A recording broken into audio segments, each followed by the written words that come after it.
I'm Sergeant Kyla Jones, 28 years old and Army Ranger. When I woke up in a hospital at Fort Benning, my memory was a blank slate. My husband, Colonel David Jones, a Pentagon officer, told me a story about a 28-year-old hero, an Army Ranger captured as a POW and rescued. He said my team had been safely reassigned. But that was a lie. The truth is, they were murdered on a suicide mission, and I was the only survivor. The man who orchestrated everything, from the ambush to the death of my team, was none other than my husband. He turned me into an amnesiac doll, imprisoning me in my own home to bury an even more terrifying truth. He thought the trauma had broken me, turned me into a patient he could easily control. But he made a fatal mistake. He could take my memories, but he couldn't erase the instincts of a ranger. Now I will use the very skills he believes I've forgotten to expose the monster hiding behind the hero's face and get justice for the fallen. The first thing I remember is the sharp, sterile scent of antiseptic. It was a clean smell, a blank slate, which felt fitting. My mind was exactly that, a vast, white, empty room. A man sat beside the bed, his hand enveloping mine. His face was etched with worry, the lines around his eyes telling a story of sleepless nights. He had kind eyes, the color of warm honey, and a strong jaw that was clenched tight, as if holding back a wave of emotion. He wore the crisp, dark blue uniform of an Army officer, the silver eagle of a full colonel gleaming on his shoulders. He told me his name was David. He told me he was my husband. I didn't recognize him. I didn't recognize the woman he showed me in a photograph, the one with a wide, confident smile and my face, her arms slung around his neck. He said her name was Kyla. Sergeant Kyla Jones, an Army Ranger. He said that woman was me. The doctors at Walter Reed were gentle, their voices soft and measured as they explained the situation. Post-traumatic amnesia, one of them, a woman named Dr. Eris Thorne, told me, your body has built a wall to protect your mind from a significant trauma. Trauma. The word felt foreign, a piece of a puzzle I didn't know I was supposed to be solving. They told me I had been a prisoner of war. That I'd been held for 3 weeks before a Delta Force team brought me home. Of those 3 weeks, I remembered nothing. It was a black hole, a void. My last clear memory was of a training exercise at Fort Benning, the Georgia sun beating down on my neck, the familiar weight of my rifle in my hands, the easy banter of my team in my ears. Then nothing. A jump cut to a hospital bed and the face of a stranger who called himself my husband. David was patient. Infinitely so. He never pushed. He just was there. A constant, reassuring presence in the swirling fog of my confusion. He brought me clothes that felt strange against my skin and food that tasted unfamiliar. He told me stories about our life together. How we met at a joint training exercise, a cocky ranger sergeant, and a by-the-book captain from the Pentagon. He talked about our first home, a small apartment near Benning with a squeaky floorboard in the hallway that we never got around to fixing. He described our weekend hikes in the Appalachian Mountains, my off-key singing to whatever was on the radio, his terrible attempts at cooking that usually ended with us ordering pizza. These stories felt like scenes from a movie I'd never seen, about a woman I was supposed to be. I listened, I nodded, I tried to feel a flicker of recognition, but there was only emptiness. He brought me back to our house in Georgia, a charming 2-story place with a wide front porch and a swing he said I loved. It was beautiful, a perfect picture of a life I couldn't remember living. Inside, everything was meticulously arranged. Framed photos lined the mantelpiece, our wedding day, me in my ranger gear, grinning from the door of a Black Hawk, David shaking hands with a general. It was a shrine to a life that felt like a lie. Every object was a question mark. Did I really like the color blue that dominated the living room? Was I the one who chose the abstract painting above the fireplace? Who were the other people in the photos, their faces smiling out at me, frozen in moments of shared joy? David introduced me to them, one by one. There was Maria, my fire team leader, a tough-as-nails sergeant with a sharp tongue and an even sharper mind. She visited, her eyes full of a pained sympathy that made my skin crawl. "It's good to have you back, Jones," she'd said, her voice gruff, but her hands trembled slightly as she handed me a small, carved wooden bird. "Something to keep your hands busy." I didn't remember her. I didn't remember the bird, though a strange, fleeting image of sand and splintered wood flashed through my mind before vanishing. Then there was Ben Carter, David's aide-de-camp. A young, eager captain who looked at David with a kind of hero worship. He was polite, almost deferential to me, always asking if I needed anything, his presence a constant, low-level hum in the house. He managed David's schedule, which was, even here in Georgia, relentless.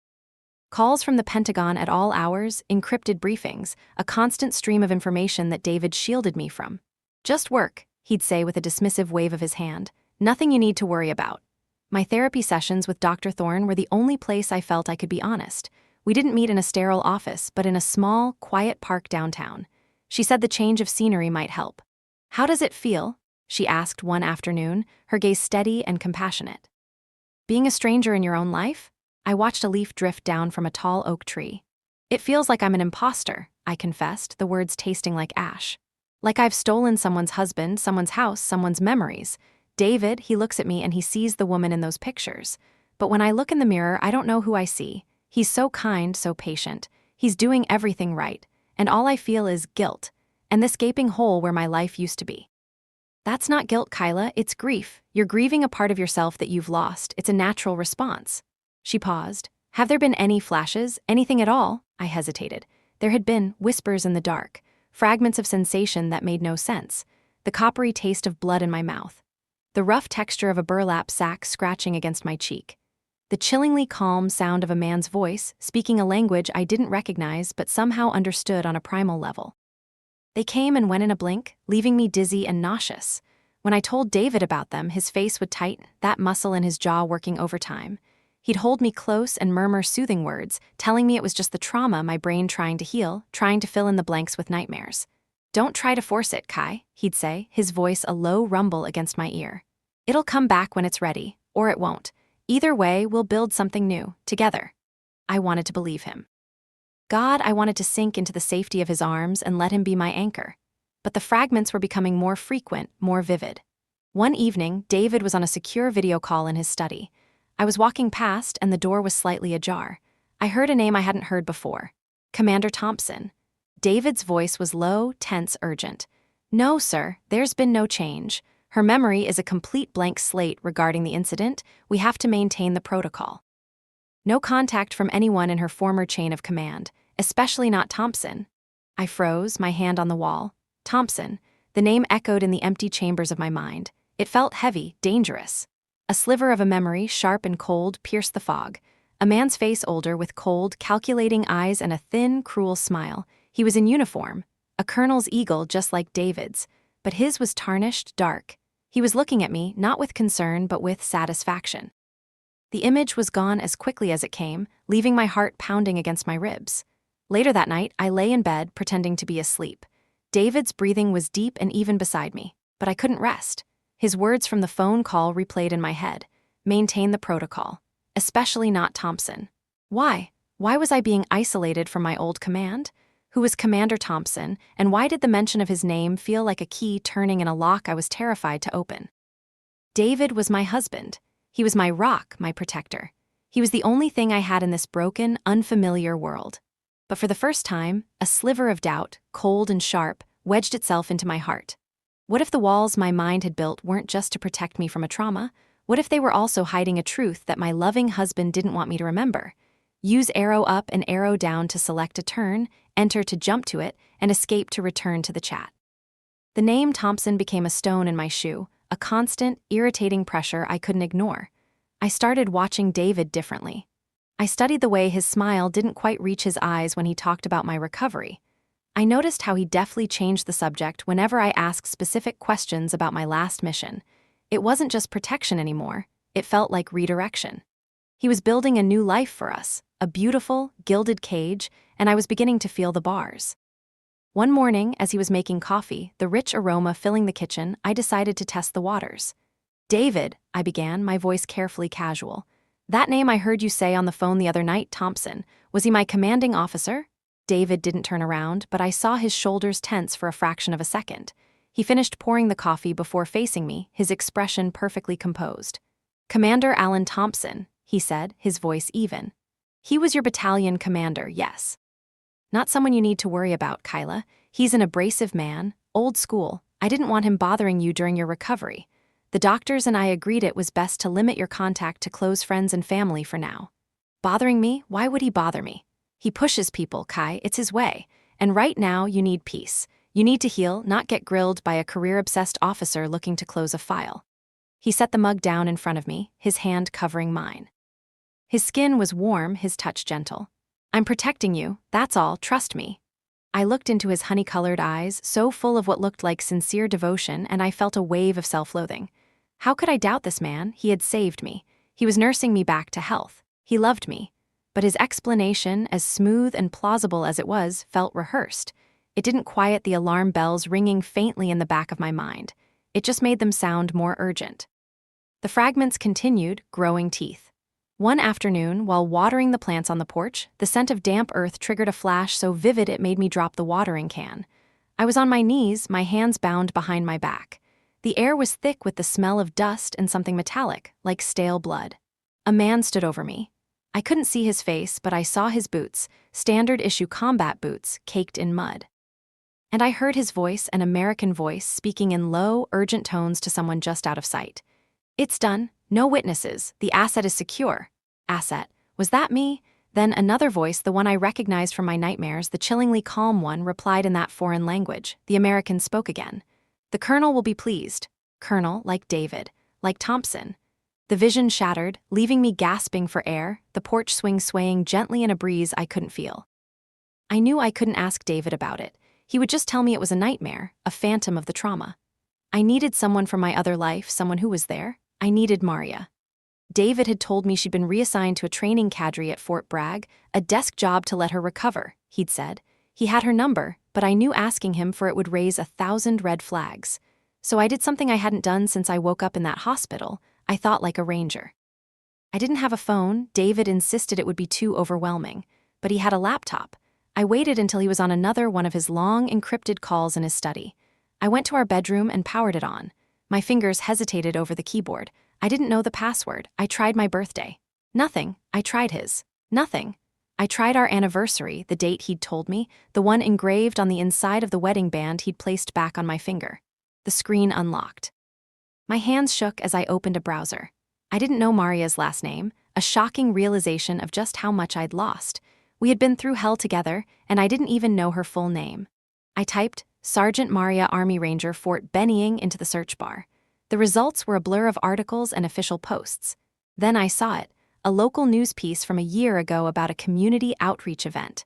A picture showed a group of rangers building a playground. And there she was, smiling, her arm around a small child. The caption read, SGT, First Class Maria Flores. I found her official Army email address in a public directory. My heart hammered against my ribs. I composed a short, simple message. Flores, it's Jones. I need to talk. Are you free? I sent it from a new, anonymous email account and quickly cleared the browser history, shutting down the laptop just as I heard the click of David's study door opening down the hall. The wait was agonizing. 2 days passed. I went through the motions, eating the meals David cooked, watching the movies he picked, letting him hold me when the night terrors came. I felt like a spy in my own home, every word a performance, every touch a potential betrayal. Finally, on the 3rd day, while David was at a local command briefing, a rare trip out of the house, I checked the email. A reply. It was short. Jones, good to hear from you. What's up? There was no phone number. She was being cautious. I typed quickly, my fingers flying. Things here are strange. David is taking care of me, but he's keeping me isolated. He mentioned my Thompson, said he was an ass, said I shouldn't have any contact. Does that sound right to you? Her reply came back in less than a minute. Thompson is a piece of work, that's true, a glory hound, but he wouldn't be kept from a debrief of a recovered POW. That's a major incident. He'd be all over it. Something's not right. What do you remember about the last op? Nothing, I wrote back. It's a complete blank. David says we were ambushed on a routine patrol. I watched the screen, waiting. The 3 little dots indicating she was typing appeared and disappeared several times. Then the message came through. Kyla, it wasn't a routine patrol. It was a kill or capture mission, high-value target. And the intel was rock solid, or so they said. It came down from on high, fast-tracked from the Pentagon. We walked into a damn meat grinder. Everyone else in our team is dead. The words hit me like a physical blow. Dead, all of them. The easy banter I remembered from my last clear memory, the faces of my friends, my brothers and sisters in arms, gone. David had told me my team was reassigned. He had lied. A cold, terrifying certainty began to crystallize in my chest. He wasn't protecting me from the trauma. He was curating it. He was building a new reality for me because the truth was something he didn't want me to know. And the intel, fast-tracked from the Pentagon, where David worked, where David was a respected, high-ranking colonel. A tremor started in my hands, a deep, primal fear mixing with a rage so potent it nearly choked me. I closed the laptop, my mind racing. I had to know more. I had to know what he was hiding. That night, after David fell asleep, I slipped out of bed and went to his study. The room was dark, but I didn't turn on a light. I moved by instinct, a ghost in a house that was supposed to be my own. His briefcase was on the floor next to his desk. It was locked, but in the top desk drawer, under a stack of files, was a small key. My breath hitched as I unlocked the case. Inside, among neatly organized folders, was a satellite map. It was a detailed topographical layout of a mountainous region in Afghanistan. And in the center of the map, circled in red ink, was a small, desolate valley. A handwritten note was clipped to the corner. It read, "Extraction point, J-Soshapur, asset only." The handwriting was precise, familiar. It was David's. The cold, hard feel of the key was still on my fingertips as I slid back into bed. Asset only? The words echoed in the silent room, colder than the space between me and the man sleeping beside me. Asset. Package. Not Kyla. Not a wife or a soldier or a person. I was a thing to be managed, a problem to be contained.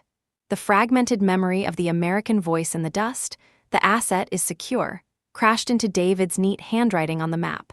They were the same. He wasn't just my husband, he was my handler.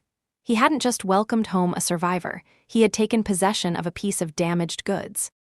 I lay there, rigid, my breathing shallow, feigning sleep and wondering how much of the last few weeks had been care, and how much had been calculation.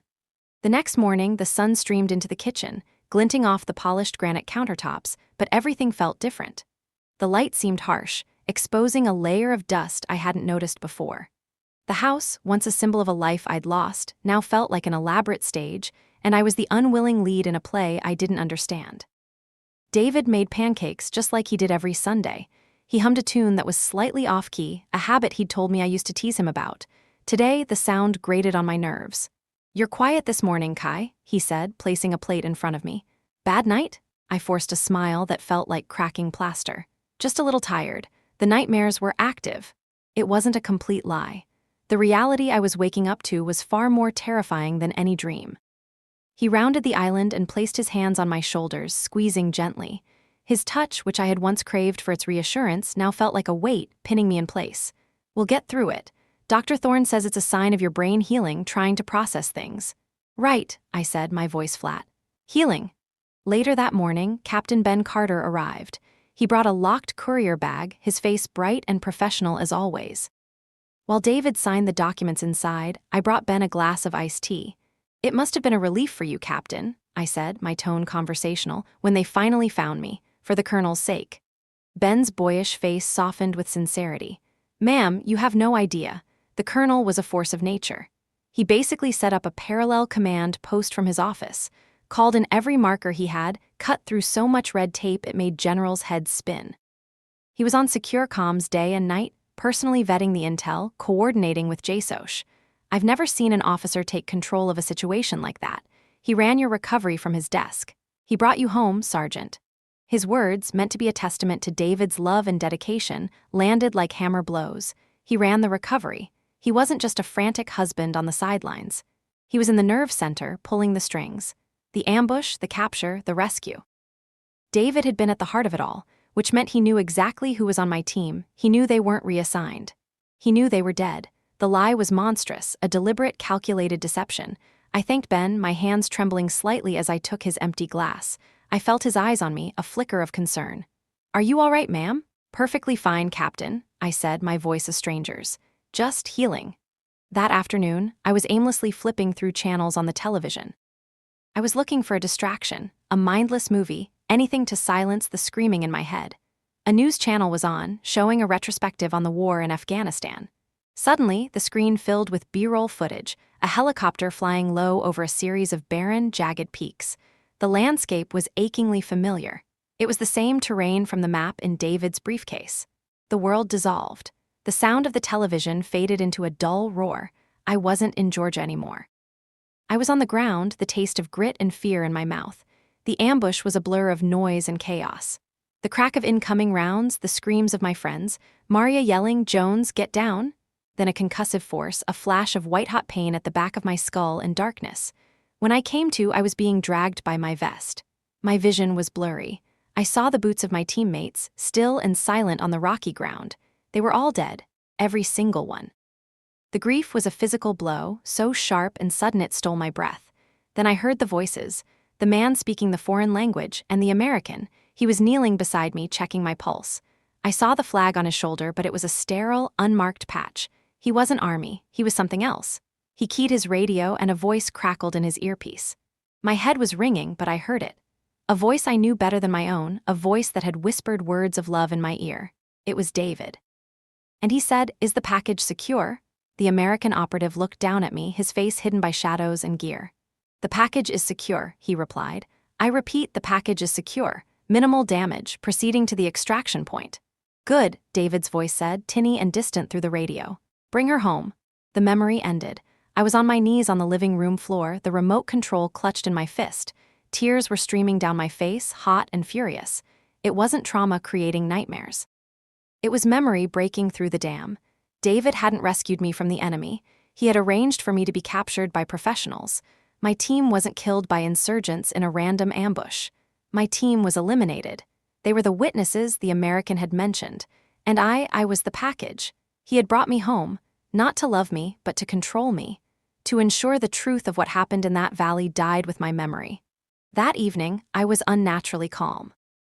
The storm of grief and betrayal had passed, leaving behind a cold, hard clarity. David was telling me about his day, the mundane details of his video conferences, the political maneuvering within the Pentagon. He was talking about us taking a trip to the coast when I recovered more, a place he said I loved. I let him talk, watching his face, the handsome, trustworthy face that I now saw as a mask. When he paused, I didn't respond to his suggestion. I just looked at him, my eyes level. "The package is secure," I said. My voice didn't shake. David stopped. He put his wine glass down with a soft click. For one breathtaking second, I saw it. The mask didn't just slip, it shattered. I saw raw, undiluted panic in his eyes, a flash of an animal caught in a trap. It was gone in an instant, replaced by a look of deep, loving concern that was more terrifying than any rage. He forced a small, nervous laugh. "What was that, Kai? A line from a movie you watched today?" "No," I said, my voice as cold and steady as a frozen river. "It's what you said on the radio after my team was dead. You told them to bring me home." His face became a carefully blank wall, but it was too late. I had seen the truth. He stood up and walked over to me, his shadow falling over me where I sat on the couch. He crouched down, taking my hands in his. They were like ice. "Kyla, listen to me," he said, his voice a soft, hypnotic murmur. "You're confused. The trauma. It's creating false memories. It's mixing things up. Dr. Thorne warned us this could happen. It's called confabulation. The mind tries to fill the gaps, and sometimes it gets it wrong." He was so reasonable, so persuasive. A week ago, I would have believed him. I would have clung to his words like a drowning woman to a raft. But now I could only see the lie. I could see the cage he had built for me, not out of love, but out of fear. Fear of me, fear of what I might remember. I pulled my hands from his. "Don't," I whispered, the single word holding all the revulsion I felt. "Don't touch me." His expression hardened for a moment, the concern replaced by a flicker of something else. Frustration? No, it was colder than that. It was appraisal, the look of a handler whose asset was malfunctioning. He stood up, his posture once again that of the caring husband. "You're overwrought," he said softly. "You need to rest. We can talk about this in the morning." As he walked out of the room, I knew there would be no more talking. The game had changed. He knew that I was beginning to remember. And I knew, with a certainty that chilled me to the bone, that my loving husband would do absolutely anything to make sure I never remembered the rest. Sleep was no longer a refuge. It was a tactical pause. I lay beside David, my body still, my breathing deep, and even mimicking the patterns of exhaustion I had studied in countless training exercises. But beneath the facade, every nerve was firing. My mind was a whirlwind of analysis, threat assessment, and planning. The man next to me was not my husband. He was my captor, my warden, and my single greatest obstacle. The love and patience he had shown me were not acts of kindness. They were tools of control, components of a sophisticated psychological prison designed to keep me docile and broken. The next morning, I was the first to break the silence. I found him in the kitchen, staring into a cup of coffee, the tension in his shoulders visible even from behind. I came up beside him and gently put a hand on his arm. He flinched, a minute almost imperceptible reaction, but I felt it. "David," I said, my voice soft and full of a carefully manufactured shame. I'm so sorry about last night. I don't know what happened. The dream felt so real. When I woke up, it was all jumbled in my head. I shouldn't have said those things. It was cruel to you after everything you've done for me. I watched his face as he turned to me. I saw the flicker of relief in his eyes, the quick calculation that his asset was perhaps not as compromised as he'd feared. He was buying it. The caring husband mask slid perfectly back into place. He pulled me into a hug, his arms wrapping around me in a gesture that was meant to be comforting but felt like a cage closing. "Oh, Kai," he murmured into my hair. "You don't have to apologize." "I'm not upset, I'm just worried. Dr. Thorne said this might happen, it's part of the process." I think I need to see her again," I said, letting my voice tremble slightly. "Soon, I feel like I'm losing my grip." It was a gamble, but a necessary one. I needed to know if Dr. Thorne was a neutral party or an active player in this conspiracy. "Of course," he said immediately, his tone soothing. "I'll call her now. Ben can drive you this afternoon. I have a VTC with the joint staff I can't possibly miss, but he'll take good care of you." Perfect. He had just handed me the key. A window of opportunity away from the house, away from him. The session with Dr. Thorne was unnerving. I sat on the comfortable couch in her quiet, sunlit park office and recounted my nightmare. I described the radio transmission, David's voice, the phrase, "the package is secure." I watched her face for any sign of recognition, any flicker of collaboration. There was nothing. She was a professional, her expression a perfect blend of empathy and clinical detachment. "Kyla, this is a classic example of what we call memory weaving, or confabulation," she explained, her voice calm and reassuring. "Your brain has a black hole, a 3-week gap. It desperately wants to fill that void, so it's grabbing bits and pieces, David's voice, military jargon you've heard 1,000 times, feelings of fear, and it's weaving them into a narrative that feels real. It's not a lie, and you're not going crazy. It's a symptom of the trauma, and a sign that your mind is actively trying to heal." She was good. She was very good. She was either an incredibly skilled therapist who was being expertly manipulated by David, or she was the most convincing liar I had ever met. She suggested a mild anti-anxiety medication, something to take the edge off and help me sleep more soundly. I accepted the prescription with a grateful nod, knowing it would go directly into the first trash can I passed. I now had my answer. Dr. Thorne was not an ally. At best, she was a pawn. At worst, she was a co-conspirator. Either way, I was on my own. When I returned, I feigned a headache and grogginess from the emotional toll of the therapy session. David bought it completely, encouraging me to go lie down. The moment my bedroom door was closed, my ranger training took over. I was no longer Kyla Jones, the amnesiac wife. I was Sergeant Jones, an operative trapped behind enemy lines. The mission, escape and evade. I started with a full reconnaissance of my prison. I moved silently through the house, checking for surveillance. I found no overt cameras, but my instincts screamed that I was being watched. In the closet, I examined the new clothes David had bought me. In the lining of a jacket he'd encouraged me to wear whenever we went out, my fingers found a small, hard disk, no bigger than a dime. A GPS tracker. The casual way he'd said, "Here, wear this, it's getting chilly," now seemed sinister. My blood ran cold. He wasn't just isolating me, he was tracking me like an animal. Next, I needed resources. I searched David's study again. Tucked away on a high shelf inside a hollowed-out copy of The Art of War, I found a bundle of cash, a few $1,000s in crisp $100 bills, an emergency fund, his emergency fund. Now it was mine. The final piece of the puzzle came that night. I was pretending to be asleep when David came into the room. He thought I was sedated, out for the count. He went into his study, and a few minutes later, I heard the low murmur of his voice. I crept to the door, my bare feet making no sound on the hardwood floor. His voice was tense, strained, unlike I'd ever heard it.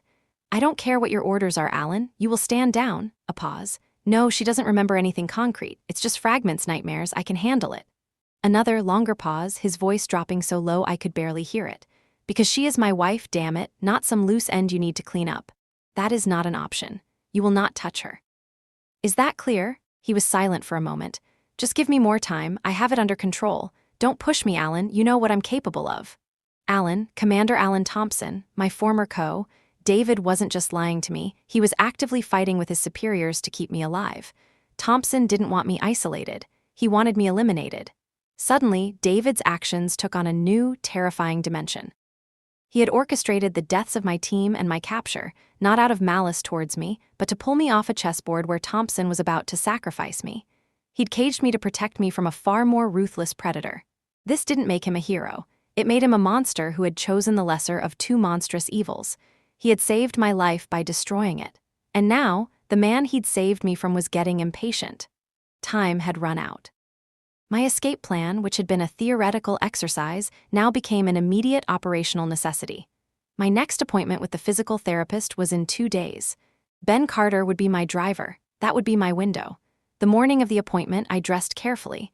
I put on the jacket with the GPS tracker. I was calm, my mind sharp and clear. In the car, I made small talk with Ben, my voice steady. He was a good kid, loyal to a man he believed was a hero. I felt a pang of regret for what I was about to do. About 10 minutes from the clinic on a quiet, tree-lined street, I feigned a wave of dizziness. "Ben, I'm sorry, can you pull over for a second? I feel really unwell." His face flooded with concern. "Of course, ma'am." He pulled the car over to the curb and turned to me. "Are you okay? Should I call the colonel?" No, I said, putting a hand to my head. "Just give me a second, maybe some water." As he reached for the water bottle in the center console, his attention diverted, I moved. My movements were fluid, economical, and precise. A sharp strike with the heel of my hand to the side of his neck, targeting the vagus nerve. It wasn't enough to permanently injure him, but it was enough to shock his system. His eyes went wide, his breath hitched, and he slumped against the steering wheel, stunned and disoriented. I didn't hesitate. I unbuckled my seatbelt, took his wallet and his phone from his pocket, and slid out of the car. "I'm sorry, Ben," I whispered. I walked a block, my pace brisk but not panicked. I found a public restroom in a small park. Inside the stall, I cut the GPS tracker out of the jacket lining with a small blade from a keychain I'd found in David's desk. I left the jacket and the tracker in the trash. I pulled my hair back into a tight, severe bun and put on a pair of sunglasses I found in Ben's glove compartment. I was a different woman. I was no one. Using the cash from Ben's wallet, I paid for a taxi to the bus station. I bought a one-way ticket to Raleigh, North Carolina. It was close enough to Fort Bragg, where Maria was stationed, but it was a big enough city to get lost in. At a small kiosk in the station, I bought a cheap burner phone and a prepaid calling card. Hours later, I sat on a bus, watching the Georgia landscape blur past the window. The sun was setting, painting the sky in shades of orange and purple. For the first time in weeks, I was not being watched. I was not being managed. I was free, but I was also being hunted. I took a deep breath, the air of freedom tasting of diesel fumes and fear. I switched on the burner phone. The small screen glowed to life. My fingers were steady as I keyed in the number for Maria Flores's office at Fort Bragg. The phone rang once, twice. My heart pounded with every ring. Then a click, a wary voice answered. "Flores. Use arrow up and arrow down to select a turn, enter to jump to it, and escape to return to the chat. Jones, I need a location. Now." Maria's voice was stripped of all emotion, a flat, professional command that cut through my fear. She wasn't asking as a friend, she was operating as a soldier who had just received impossible intelligence. "Raleigh bus station. Just got in." "I'm exposed," I said, my own voice falling into the familiar cadence of a field report. "Understood. Go to the Oakwood Diner on East Street. It's open 24/7. Get a booth in the back, the one furthest from the door. Order coffee. Don't talk to anyone. I'm 1 hour out. Acknowledge." "Acknowledged," I replied, and the line went dead. The hour I spent in that diner was the longest of my life.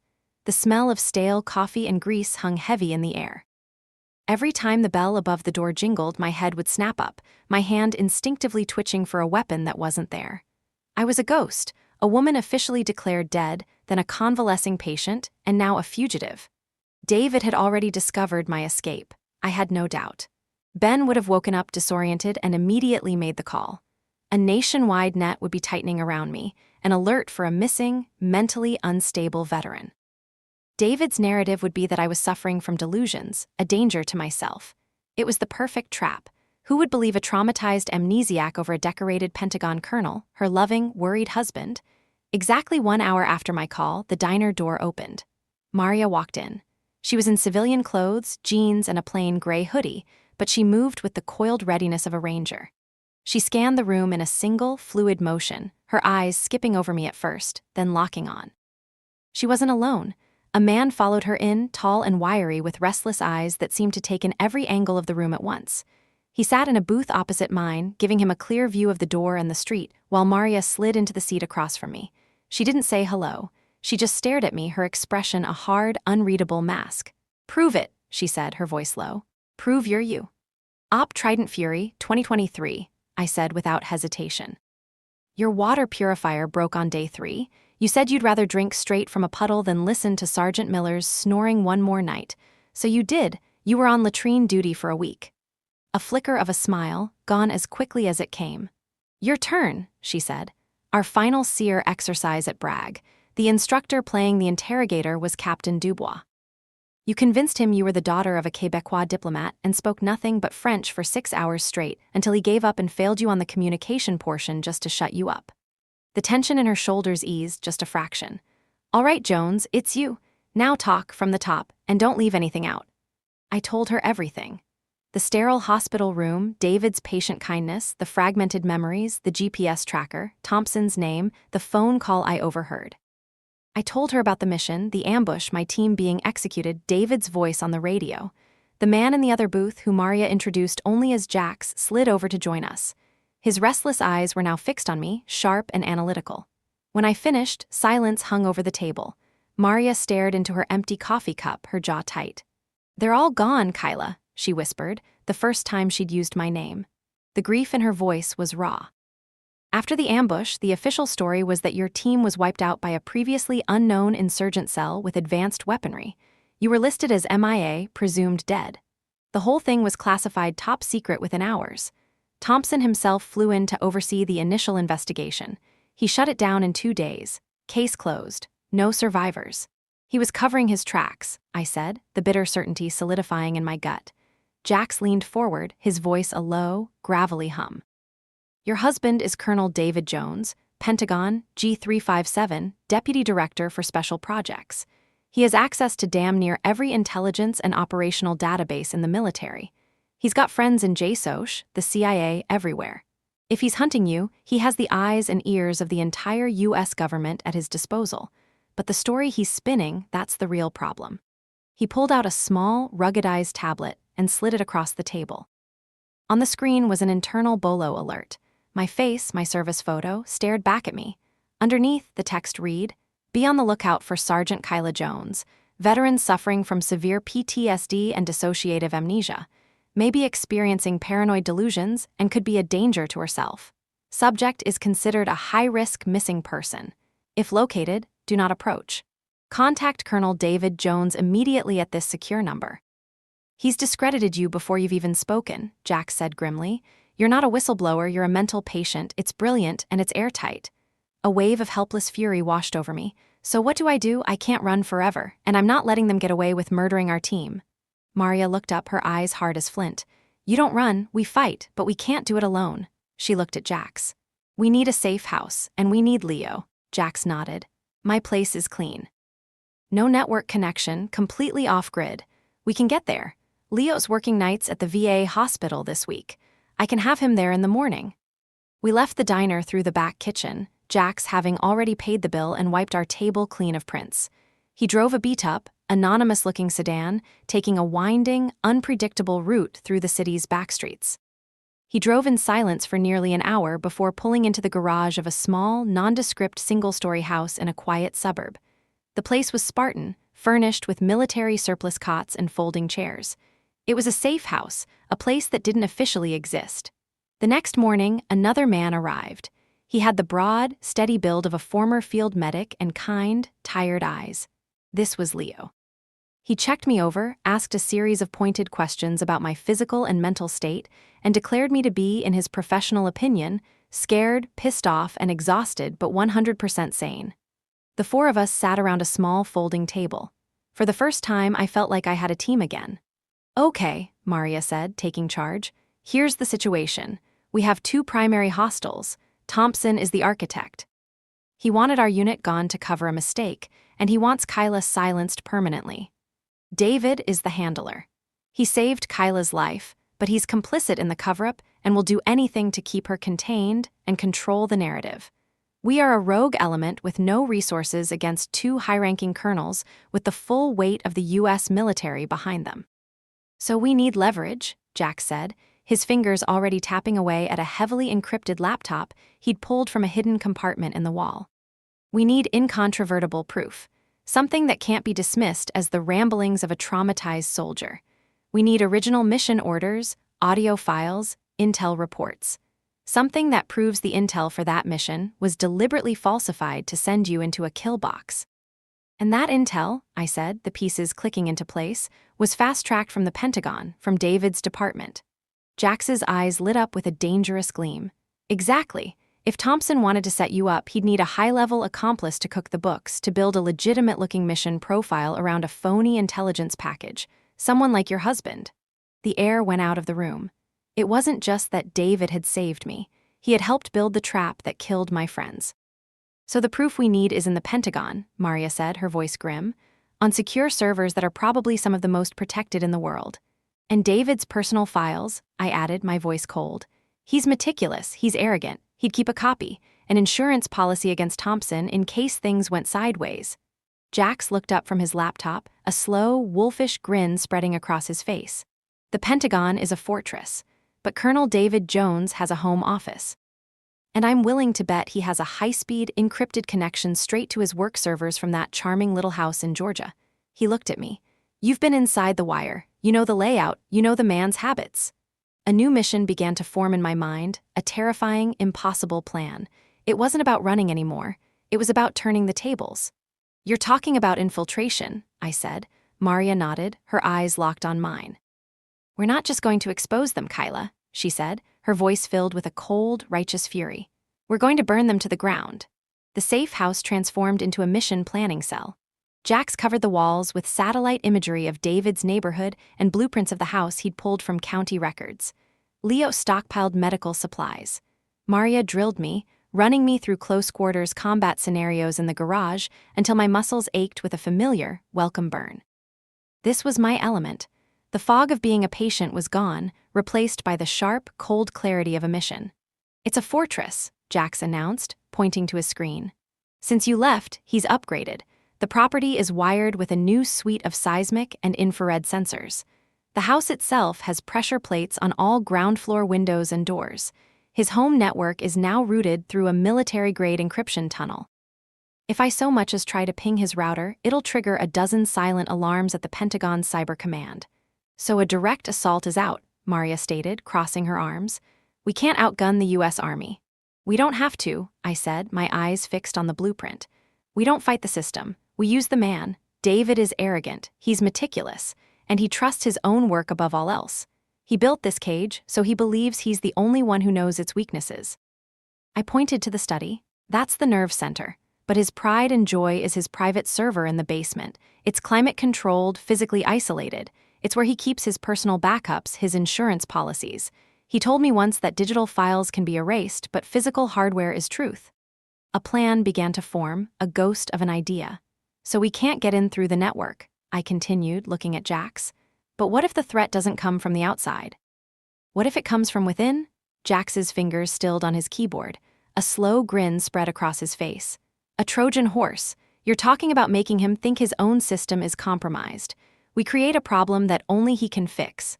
A problem that requires him to physically access that basement server and disable the external network monitoring while he works on it. Exactly, Maria chimed in, catching on. We create a high-priority, system-critical error flag in a project file he's personally managing, something that looks like an internal data corruption. He won't trust a remote diagnosis. He'll have to go in himself, and for that, he'll have to temporarily take the system offline from the main security grid. That gives us our window, I finished. While he's blind, we go in. The target was a deep-level reconnaissance project codenamed Argus. Something David had mentioned was his pet project. Jax spent 36 hours coding a data packet that would mimic a catastrophic failure within the Argus files. It was designed to be undetectable until it was opened by a user with David's specific security credentials. Leo's job would be to create a minor traffic accident a few miles from the house to delay any potential police or military response once the alarms were eventually tripped. Maria would be our eyes, positioned on a wooded hill overlooking the property. Jax and I would be the infiltration team. The night of the operation, a storm rolled in. the low rumble of thunder providing a perfect soundtrack to the tension coiling in my stomach. We sat in Jax's sedan a half-mile away, watching a small dot on his tablet. "He's home," Jax murmured. "And he's taken the bait. He just opened the file. The packet is live." We waited. 10 minutes later, Jax's screen flashed. "Bingo, external network monitoring just went dark. He's going into the basement. We have a 20-minute window max before he reestablishes the system or his failsafes kick in." "Leo, you're on," Maria's voice crackled in our earpieces. "Roger that," came the reply. "Creating a little fender bender in 5. We moved. Dressed in black, we moved through the rain-soaked woods behind the house. My heart hammered against my ribs, not with fear, but with a cold, focused rage. This was my home. He had taken this place and twisted it into a prison. Now I was taking it back. We bypassed the now dormant perimeter sensors. I led Jax to a small, ground-floor window in the guest bathroom, one I knew had a faulty latch. It was a small detail, a flaw in his otherwise perfect fortress, something only the woman who had lived there would know. Inside, the house was silent except for the drumming of the rain. The air was still, carrying the faint scent of David's cologne and the lemon-scented cleaner the housekeeper used. The photos on the mantelpiece seemed to mock me, smiling faces from a stolen life. We moved swiftly and silently to the study. "I'm in," Jax whispered, plugging a device into the back of David's desktop computer. "He's running a diagnostic on the basement server, just like we predicted. I can access his local drive and the Pentagon link. This is it, Kyla. This is the whole damn cookie jar. Mission files, communication logs, Thompson's direct orders, it's all here." A progress bar appeared on his screen.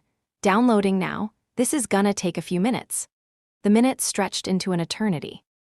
Every creak of the house, every gust of wind against the windows sounded like footsteps.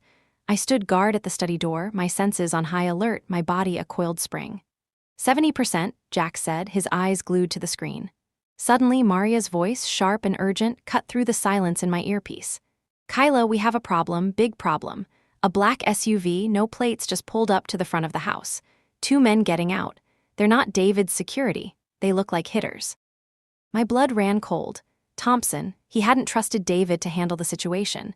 He had sent his own cleanup crew. They weren't here to retrieve an asset. They were here to eliminate a problem. And right now David, their primary target, was trapped in the basement. "Jax, how much longer?" I whispered, my hand reaching for the combat knife strapped to my thigh. "Too long, 90%. Abort, Kyla, abort now." "Negative," I hissed back. "We don't get another chance. Hold your position." I heard the faint sound of a lock pick scraping at the front door. They were professionals. They were coming in quiet. Maria's voice was tense. "They're inside, Kyla, on your level, moving toward the study." 95%, Jax whispered, his face pale in the glow of the monitor. The doorknob to the study began to turn. The lock clicked. The door swung inward. For a split second, I saw 2 figures silhouetted in the hallway light, both moving with the fluid economy of trained operators, silenced pistols in hand. There was no time for thought, only action.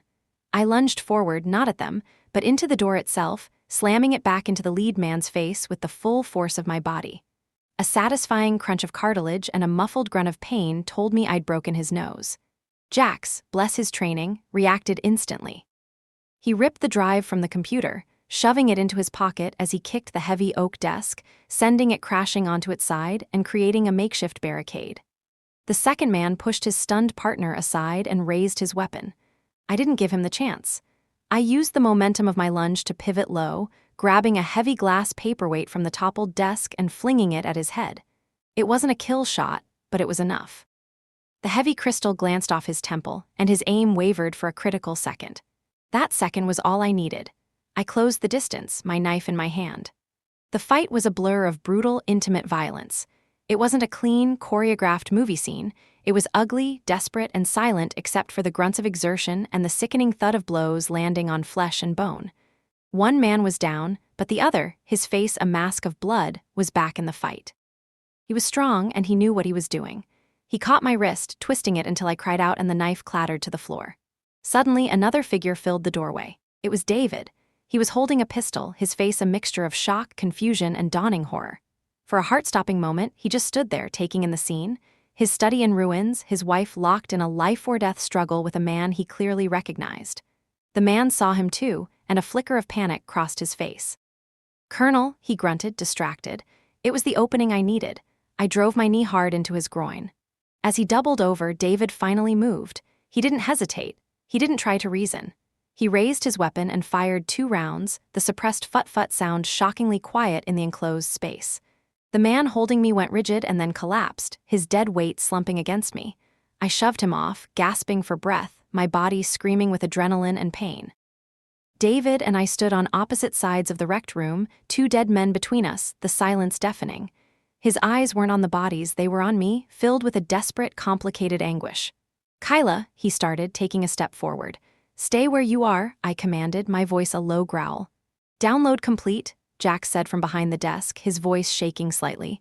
"We have everything. Maria is at the extraction point. We have to go. Now." David looked from me to Jack's, the pieces of our infiltration clicking into place in his sharp, analytical mind. The betrayal I felt was now mirrored on his face, but his was born of a different wound. "You did this," he whispered. "You planned this." "You left me no choice," I shot back, my voice rising with the fury I had held in check for so long. "You sacrificed my team, my family, to save me. You locked me in a gilded cage and fed me lies. You thought you could erase me and build a new wife who wouldn't ask questions. Did you think that was love, David? Was it love or was it control?" "It was survival," he yelled, his voice cracking. "Thompson was going to have you all killed. He called the mission a necessary sacrifice to protect the source of his bad intel. It was you or no one. I chose you. What would you have had me do? You could have told me the truth," I screamed, tears of rage finally breaking free. "You could have trusted me. You could have honored the memory of my team, not erased them. You didn't save me, David. You took me hostage." Maria's voice came through the earpiece, calm and steady. "Kyla, state and federal channels are lighting up. Thompson knows. He's sending the cavalry. You have 2 minutes before this house is surrounded." I looked at David, at the wreckage of our life surrounding him. For a moment, I saw the man I had once loved, trapped in a disaster of his own making. But I couldn't find a trace of pity in my heart. "It's over," I said, my voice suddenly calm. "He's coming for you now, too. You're a loose end." I turned my back on him and moved to Jack's. "Let's go." We slipped out the back window and into the stormy night, leaving Colonel David Jones standing alone in his perfect house with the bodies of his co-conspirators. We left him to the approaching sirens and the truth he could no longer control.